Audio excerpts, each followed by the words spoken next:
Ya, shalom saudara, berjumpa lagi dengan saya Debbie Basjir. Salam restoration, salam pemulihan. Anda dipulihkan untuk memulihkan orang lain.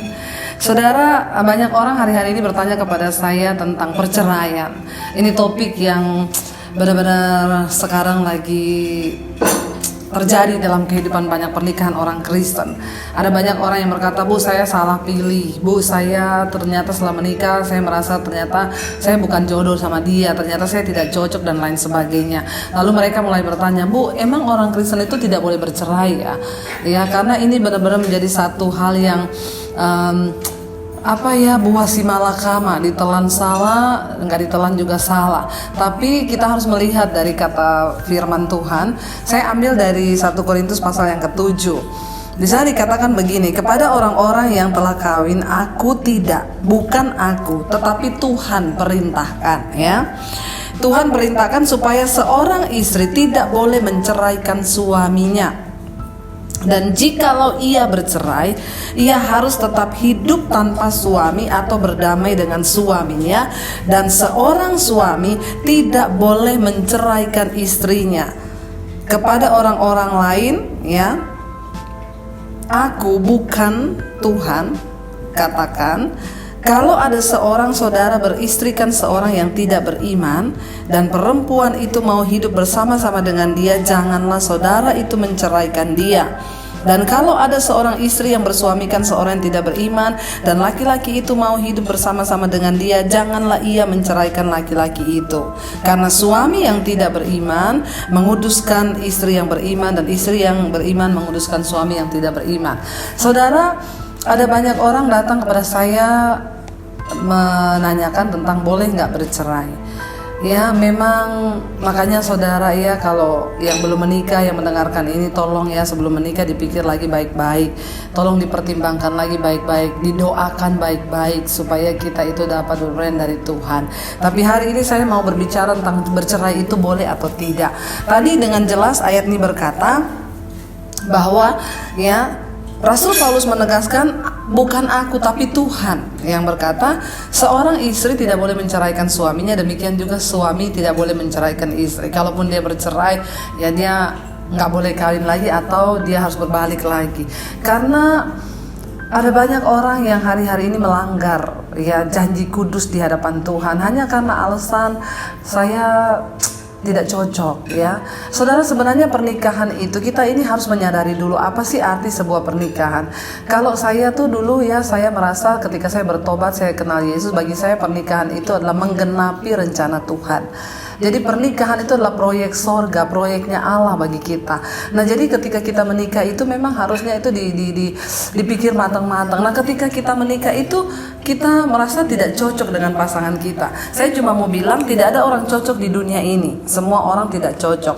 Tapi ketika kita mau komitmen untuk menjadi pelaku firman Tuhan, maka ketika istri tunduk kepada firman, suami tunduk kepada firman, maka rumah tangga itu jadi cocok. Saya sama suami saya juga tidak cocok, tapi satu yang mencocokkan kami yaitu firman Tuhan.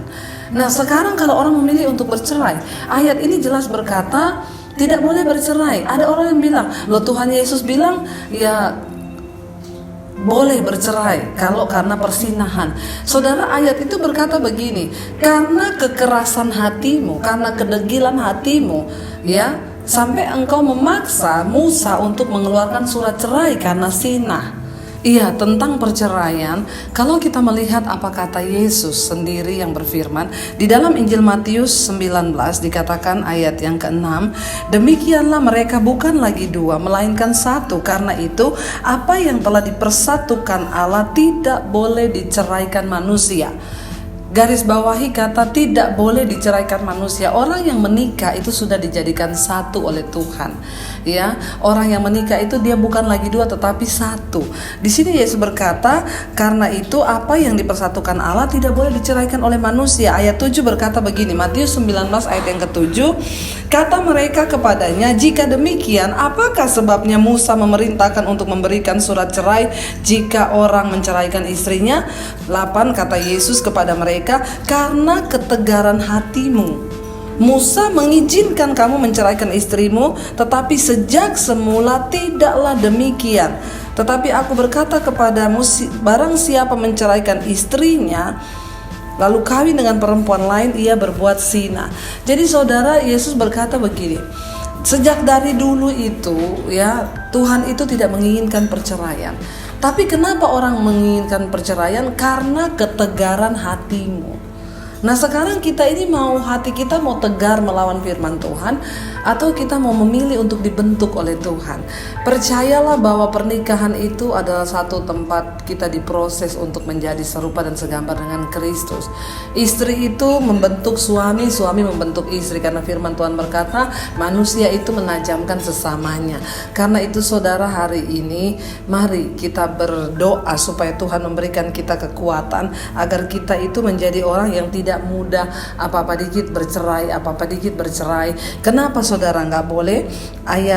Kalau kita lihat di dalam 1 Korintus pasal yang ke-7 ayat 14, di sana dikatakan, karena suami yang tidak beriman itu dikuduskan oleh istrinya yang beriman. Ya, andai kata tidak demikian, niscaya anak-anakmu adalah anak-anak cemar, tetapi sekarang mereka adalah anak-anak kudus. Saudara, Rasul Paulus mengingatkan, perceraian itu selalu berdampak bagi anak-anak. Ketika seseorang itu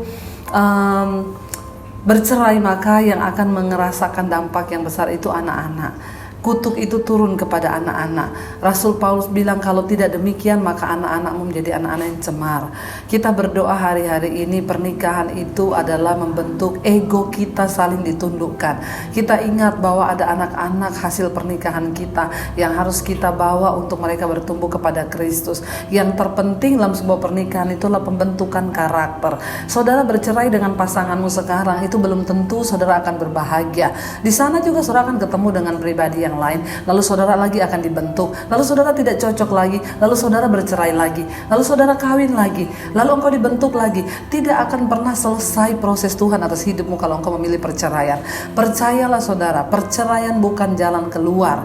Perceraian hanyalah sebagian pikiran konyol yang diambil oleh orang-orang yang tidak mau dibentuk oleh Tuhan. Tapi hari ini Tuhan mau engkau disatukan oleh Tuhan. Tidak ada yang bisa menceraikan, hanya Tuhan yang bisa menceraikan karena kematian.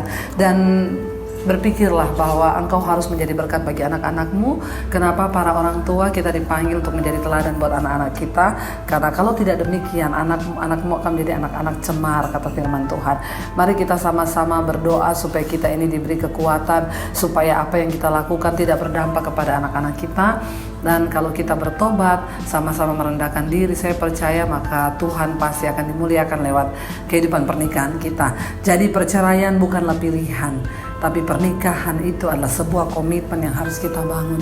Karena itu saudara, dimanapun engkau berada, percayalah Tuhan itu sanggup memulihkan. Ketika ada orang-orang datang kepada saya dan mereka berkata, "Ibu, rumah tangga kami sudah tidak ada kecocokan." Tapi istrinya bilang, "Saya mau Bu untuk berdoa supaya kehendak Tuhan terjadi dalam pernikahan kami." Ketika masih ada salah satu orang pasangan yang masih mau meminta kehendak Tuhan, maka Tuhan sanggup memulihkan rumah tangga itu.